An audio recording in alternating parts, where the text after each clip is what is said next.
Good morning, everybody. Chris Profi, Musically Obsessed. Today, I am going to attempt to rank the 80s albums by Kiss.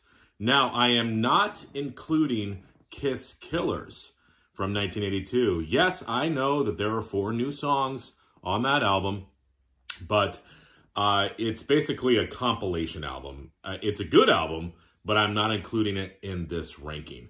I also want to let you know that Peter Criss is watching. He's watching you guys. Just making sure that everything is going as planned. Little tidbit here, Peter Criss is my favorite member of Kiss. I love that solo record too. But that's not an 80s album, okay? So let's rank these. Very difficult because in the 80s, Kiss had a lot of different styles. They probably were the heaviest that they ever were in the 80s. Maybe some could say maybe they were even the lightest they ever were in the 80s. But let's go through here and do this. Okay, so 8 albums in the 80s. Again, I'm not counting Killers. Coming in at number 8. Now, here's the thing. I love all these records. This was so hard. But this record has to be at number 8 for the sheer fact that it doesn't sound like anything else in the 80s, and it kind of doesn't even fit in with the decade. Even though I love the record, it's The Elder, okay? And much has been said about this record. I happen to really like this album. But again, if you're looking at the 80s output of Kiss, it doesn't really fit in with the bunch, okay? This was definitely a transition time for Kiss. It's sort of one of those albums that I think if it was released by a different band or if they didn't put Kiss on there, it probably would have been a bigger record. Such a good album. I love, love, love this album. But if I'm ranking the 80s albums by Kiss, this is coming in at number 8. All right, next. Aaron Mutha Alamer is going to be pissed off at me in this ranking. But I got to put this album here. Now, I've been listening to a lot of Kiss lately. I've been trying to build up the albums on vinyl. I had them all on CD. And I've been spinning this one a lot lately. Aaron, you're going to be so pissed at me. Number 7, Hot in the Shade. I don't know. It's a good album, Aaron.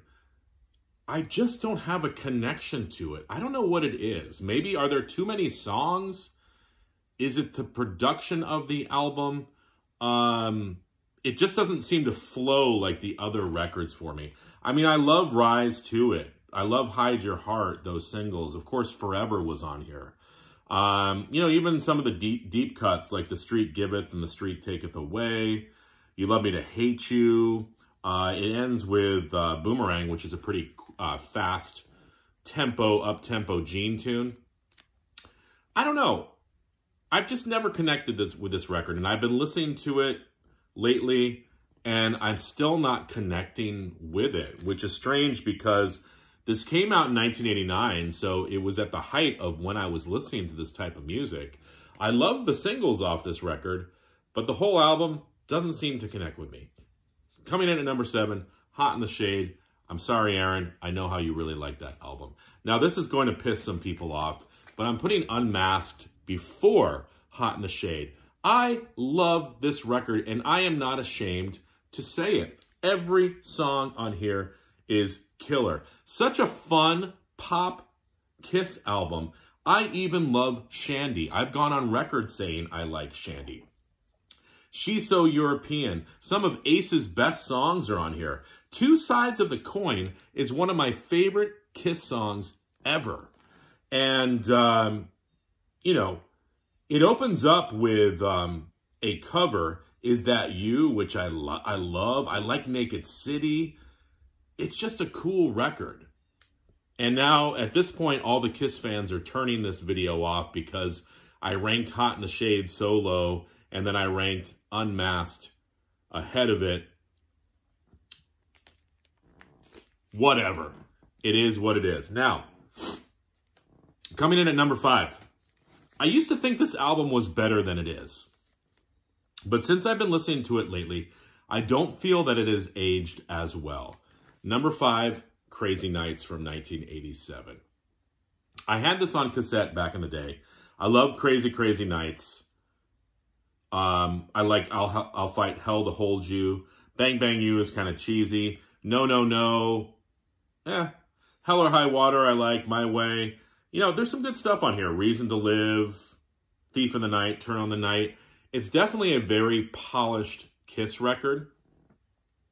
Very commercial sounding. You know, definitely Kiss sort of trying to tap into that whole pop metal thing, which is not a bad thing. There are some heavy tracks on here as well. But I'm putting Crazy Nights from 1987 at number 5. All right, now, the top 4. Number 4. Now, this is tough because all these albums are killer. Animalize. Now, Animalize has probably got one of the heaviest songs by Kiss, and I'm talking about the opener, I've Had Enough, Into the Fire.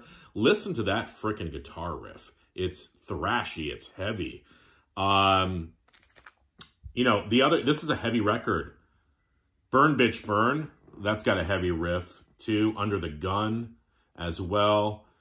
You know, around this time, some people, even Paul Stanley, was saying sort of Gene was kind of losing his way with the band. But, you know, he was still coming out with some killer tracks, and it's evident from this album. Number 3, one of my favorites, Asylum. And really, the song that makes it for me with this album is Tears Are Falling.